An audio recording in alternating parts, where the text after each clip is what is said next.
سلام ګرانو لیدونکو، پام کړئ د نن خبري ټولګې ته. افغان ځواکونو بدخشان کې باغیان نیولي. د بدخشان یفتل ولسوالۍ د سقوط هڅه ناکامه شوه. د بدخشان امنیه قمنداني وایي یو شمېر غیر مسؤل او مغرض کسان چې د یفتل ولسوالۍ پر مقام د برید هڅه کړې وه د امنیتي ځواکونو له لوري نیول شوي دي. د یادې قمندانۍ د خبرپاڼې له مخې مخالفې ډلې د ولسوالۍ د لومړۍ درجه مسؤلینو له رخصتۍ پر استفادې د برید هڅه کړې وه چې د امنیتي ځواکونو له لوري ډیری کسان ونیول شول او ځینې بیا په تېښته بریالي شوي دي. د سرچینې په وینا د تښتېدلو کسانو د نیولو هڅې هم روانې دي. د یادونې ده دې ډلې جبهې سپاهیان میهن نوم ځان ته غوره کړی و او مشري د ملنګ په نوم یوه کس کوله چې ویل کېږي له خپلو 15 بغاوتګرو وسلوالو سره یو ځای د امنیتي ځواکونو لخوا ژوندی نیول شوی دی. لوی درسیز وایي تش په نوم ډلې د امنیتي ځواکونو سره د مقابلې توان نه لري. د افغانستان د وسلوالو پوځ لوی درسیز فصیح الدین فطرت د بدخشان یفتل ولسوالۍ کې د یو شمېر غیر مسؤل وسلوالو د تېرې شپې د برید ناکامې هڅې ته په اشارې ویلي دا ډول ډلې چې تش په نوم سر راپورته کوي د اسلامي امارت له ځواکونو سره د مقابلې توان نه لري. ښاغلی فطرت چې د بدخشان ولایت یفتل ولسوالۍ ته سفر کړی، هلته د امنیت ډاډ ورکړی او زیاته کړې ده چې امنیتي ځواکونو په ډیر کم وخت کې د یادې ډلې د ناکامې هڅې مخه نیولې ده. پاکستان ایران ته خبرداری ورکړی. رویټرز راپور ورکړی چې پر سعودي د ایران د وروستیو بریدونو په غبرګون کې د پاکستان نظامي مشرانو د ایران نظامي مشرانو سره اړیکه نیولې او ورته خبرداری ورکړی چې سعودي د دوی سره کرښه ده او که بیا پرې برید وشي نو دوی به د تړون له مخې مجبور شي چې د سعودي دفاع لپاره هر ډول ګام پورته کړي. مولانا له پاکستاني پوځ څخه بخښنه نه غواړي. د پاکستان د جمعیت علما اسلام ګوند له مشرانو څخه حافظ حمدالله ویلي چې مولانا فضل الرحمن به د پاکستان پر پوځ د خپل وروستیو نیوکو له امله له خلکو یا پوځ څخه بخښنه ونه غواړي. حافظ حمدالله ویلي مولانا فضل الرحمن حقیقت بیان کړی او هیڅ بې بنسټه خبره نه ده کړې. دا څرګندونې وروسته له هغه کېږي چې د پاکستان په سیاست او امنیت کې د پوځ د رول په اړه د فضل الرحمن سختو خبرو د پنجاب د یو شمېر سیاستوالو غبرګونونه راپارولي دي. هغوی د جمعیت علما اسلام مشر څخه غوښتنه کړې وه چې د وسلوالو ځواکونو د نیوکې له امله له خلکو او پوځ څخه بخښنه وغواړي. حافظ حمدالله دغه غوښتنې رد کړې او ټینګار کړی چې د فضل الرحمن دریځونه د واقعیتونو پر بنسټ دي او د شا تګ یا بخښنې غوښتلو هیڅ اړتیا نشته.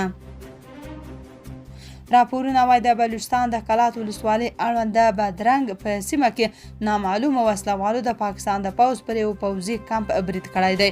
ځایي سرچینې وایي د برید پر مهال د سیمې له بېلابېلو برخو د سختو ډزو او څو چاودنو غږونه اورېدل شوي دي.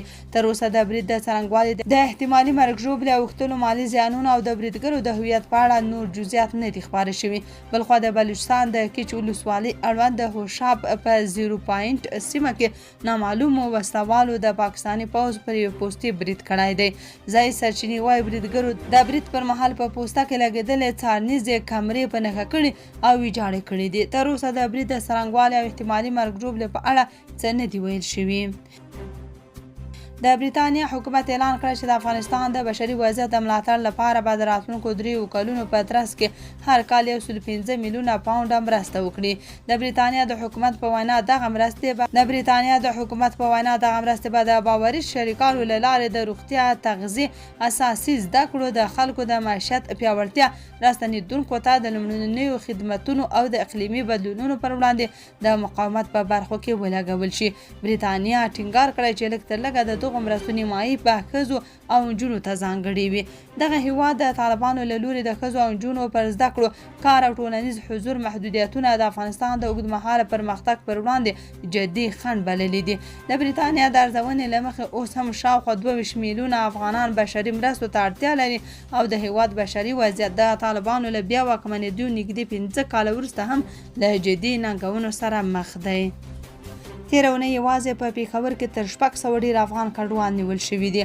د پېښور د پولیسو عملیاتي څانګې مشر فرحان خان ویلي په دغه ښار کې د میشتو افغان کډوالو پر ضد عملیات د اعلان شوي ضرب الاجل تر پایه ته رسېدلو وروسته روان دي او تر اوسه په دغه ښار کې 640 افغان کډوال نیول شوي دي.